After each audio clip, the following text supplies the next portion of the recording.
In the last class, we discussed the basic terms and definition regarding lines and angles. Now we are going to discuss certain properties of the intersecting lines. Two lines, when two lines intersect,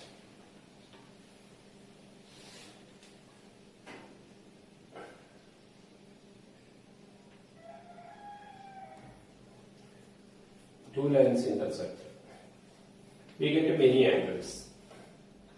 See, these are the angles.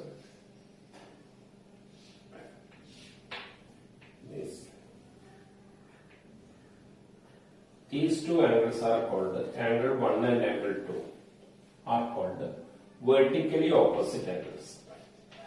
Vertically opposite angles.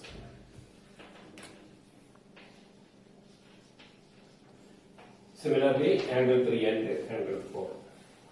Angle 1 and angle 2. Also, angle 3 and angle 4 are vertically opposite angles. Now consider this.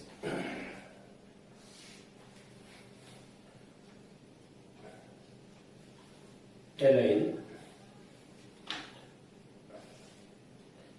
a ray,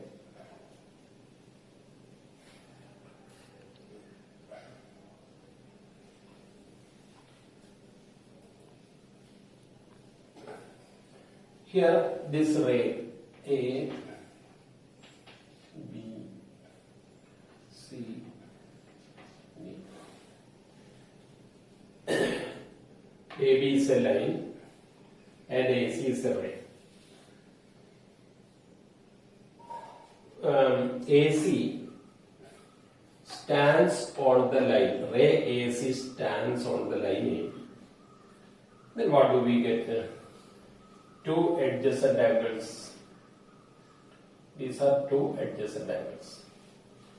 If a ray stands on a line, we get two adjacent angles.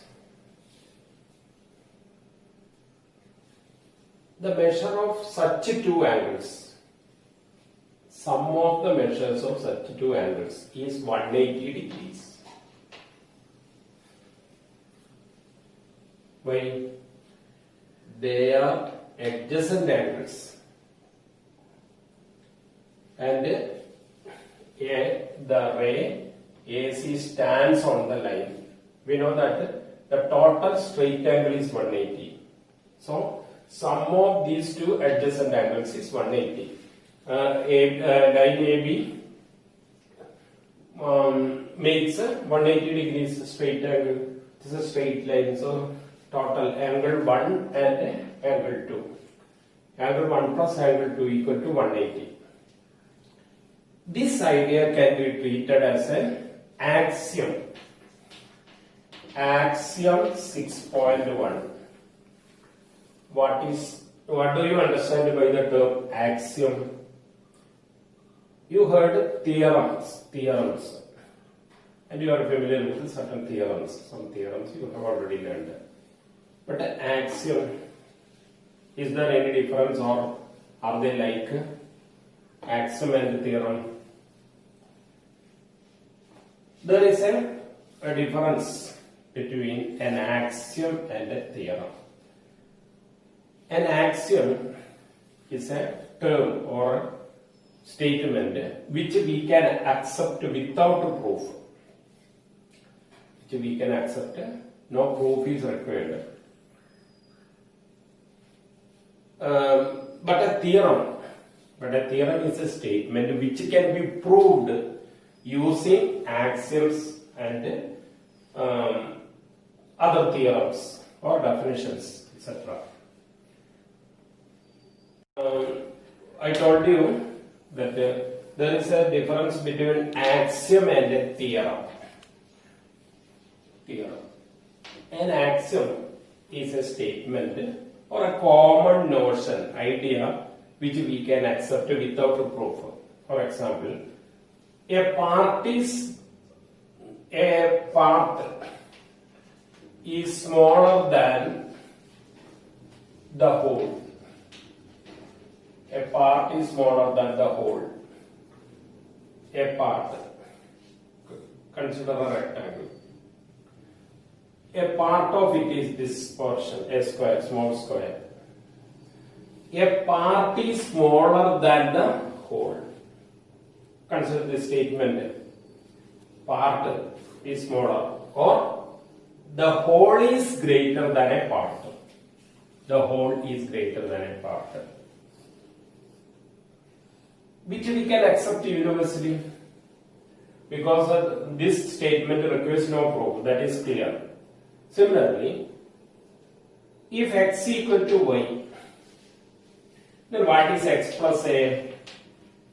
Y plus a. That is, same thing is added to left hand side and right hand side of an equation. We get the same result. There is no change in the value of this left hand side and right hand side. That is, if when we add the same quantity, the left hand side increases in a particular rate, the right hand side is also increases in the same rate. If we subtract the same quantity from both sides, we get the same result. This type of ideas we can accept without a proof. Without a proof. So such statements are called axioms, a common notion. But a theorem we can prove using this defined terms, undefined terms, and other axioms. What are defined terms? In mathematics, there are defined terms and undefined terms. For example, point. Can you define a point? It is very difficult to define a point. We can mark this, or we can represent a point by putting a dot. This can be a point. But actually a point has no length, no breadth, no width. Such an assumption, such an idea or notion is a point. So such a term is called an undefined term. But we can define an angle. We can define a ray. In such terms, there are terms in mathematics which can be defined, or which we can accept. Some certain terms we can accept, or certain ideas we can accept without proof. Such are the axioms, statements. Now theorems. For example, the sum of all the angles of a triangle is 180 degrees. Sum of all the angles of a triangle is 180. Angles property. We can prove the result either geometrically or algebraically, both. So such and by proving this theorem and triangle. So certain defined terms are the triangle is a defined term, and angle is also a defined term. And then the sum of all angles by measuring or using other property, we can prove this result. That you will learn later. Now, let us come to the point axiom 6.1. What is axiom 6.1? If a ray stands on a line, the sum of the angles so formed is 180 degrees. If a ray stands on a line, the sum of the two adjacent angles so formed. The sum of the two adjacent angles. If a ray stands on a line, the sum of the adjacent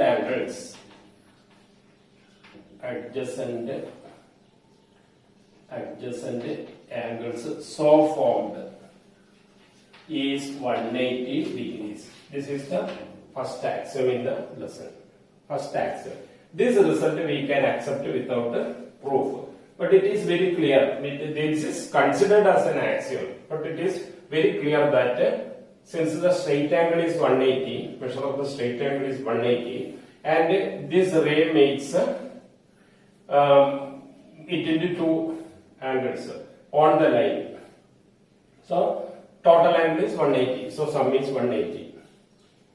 Then we can consider the converse of this statement also. What is axiom 6.1?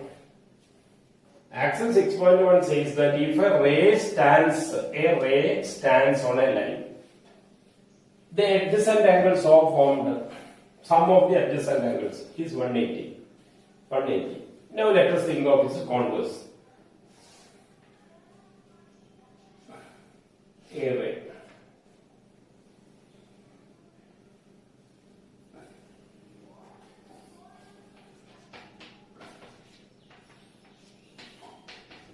Here this ray makes two angles. Triangle BAD and a triangle CAD. AD is the common arm of these angles. AD is the common arm of these two angles. And A is the common vertex. What about AB and AC? Rays AB and AC. They are non-common arms. Common arm AD. AB and AC are non-common arms. So, if a ray stands on a line, the sum of the angles so formed is 180. The converse of this statement can be considered like this. If the common arm of two angles form the angle 180 degrees, sum of the angles 180 degrees. If the common arm of two angles gives us the sum of the two adjacent angles 180, then the non-common arms form a line. If the common arm makes two adjacent angles 180, then the non-common arms of the angles form a line. Or if the common arm forms a linear pair, then the other two arms make a line. This is the converse statement of axiom 6.1. So it can be considered as axiom 6.2. What is axiom 6.2? If the sum of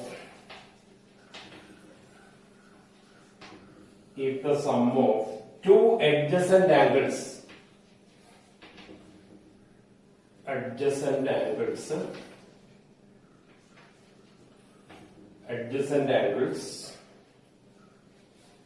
is 180 degrees. If the sum of two adjacent angles is 180 degrees, then the non-common arms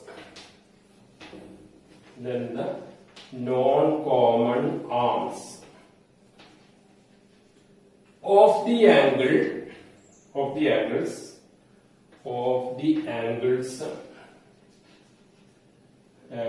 form a line. This is axiom 6.2. If the sum of two adjacent angles, that is the adjacent angles made by the common ray. If the sum of these two adjacent angles is 180, then the non-common arms form a line. That is ray AB and ray AC, common and pointed. So they make a line. So what is axiom 6.1? If a ray stands on a line, the adjacent angles are formed. Their sum is 180. Axiom 2. If the sum of two adjacent angles is 180, then the non-common of the sides form a line. So, what do we call these two angles or these two angles? Since their sum is 180 and also they are adjacent angles, they form a linear pair. These angles form a linear pair. So, axiom 6.1 and axiom 6.2 together, 6.1 and 6.2 axioms together are called linear pair axiom. Linear pair axiom. Linear pair axiom. Axiom 6.1 and 6.2 together, they are known as linear pair axiom. So, what is the basic idea of these two things? Theorem. We have already seen axiom 1 and 6.1 and 6.2. Now, let us consider theorem 6.1. Theorem 6.1. Theorem 6.1 says that the vertical angles formed when two lines intersect. How many pairs of vertical angles are formed there? When two lines intersect. When two lines intersect, we get two pairs of vertical angles. This one pair of vertical angles. Angle 1, angle 2. Another pair, angle 3, angle 4. So two pairs. These vertical angles are equal. When two lines intersect, the vertical angles so formed are equal. This is theorem. Theorem 6.1. If two lines intersect each other, theorem, if two lines intersect each other, the vertically opposite angles are equal. Then the vertically opposite angles are equal. If two lines intersect, the vertically each other, then the vertically opposite angles are equal. Or when two lines intersect, we get two pairs of vertically opposite angles. They are equal. We can prove this result. Proof. What is the sum of angle 1 and angle 2? Angle 3. Angle 1 and angle 3. This is a line. And what is this? Ray. A ray makes adjacent angles on the line. So, according to linear pair axiom or axiom 1 and or 2, what will be the sum of these two angles? 180. Sum of these two angles is 180. So, angle 1 plus angle 3 equal to 180 degrees. Axiom 1 by axiom 1. Similarly, what is the sum of angle 3 and angle 2? Angle 3 and angle 2. See the line. This is the line and this is the ray on that line. So these are adjacent angles. So their sum is 180. On the line, a ray makes two angles, two adjacent angles. If their sum is 180, their sum is 180. Then angle 3 plus angle 2 is also 180 degrees. Now, From this, we can write angle 3 equal to 180 minus angle 2. Angle 3. Transpose angle 2 to the other side. Angle 2, measure of the angle. Then, substitute angle 3 equal to 180 minus angle 2 in the first equation. In the first relation, put in the place of root 3, we can write 180. Angle 3 we can write 180 minus angle 2. That is, this becomes angle 1 plus 180 minus angle 2 equal to 180. Equal to 180. Then what is angle 1 plus angle 2? 180 minus 180. Angle 1 minus angle 2. Angle 1 minus angle 2 equal to 180 minus 180. 180 minus 180, 0. Angle 1 minus angle 2 equal to 0 means angle 1 equal to angle 2. Angle 1 equal to angle 2. They are vertically opposite angles. What about angle 3 and angle 4? In the same way, we can say that we can prove that angle 3, that is angle 1 plus angle 4 equal to 180. What is angle 1 plus angle 3? 180. Then what is angle 1 here? 180 minus angle 3. So we can, in the place of angle 1, we can write 180 minus angle 3. 180 minus angle 3 plus angle 4 equal to 180.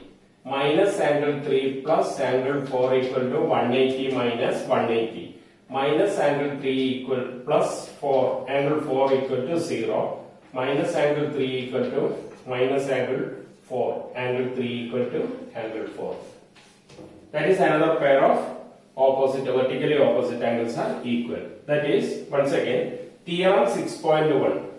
If two lines intersect each other, then the vertically opposite angles are equal. And proof. Intersecting lines, angle if we want to show that angle 1 equal to angle 2, take angle 1 plus angle 4, or angle 4 plus angle 2, or angle 1 plus angle 3, angle 3 plus angle 2. By combining these two, we get angle 1 equal to angle 2. Otherwise, angle 3 equal to angle 4. So remember axiom 6.1, 6.2 and theorem 6.1. Now, in the textbook, read pages 92 to 96. Do and study the examples 1 to 3. Do exercise 6.1 all questions. Thank you.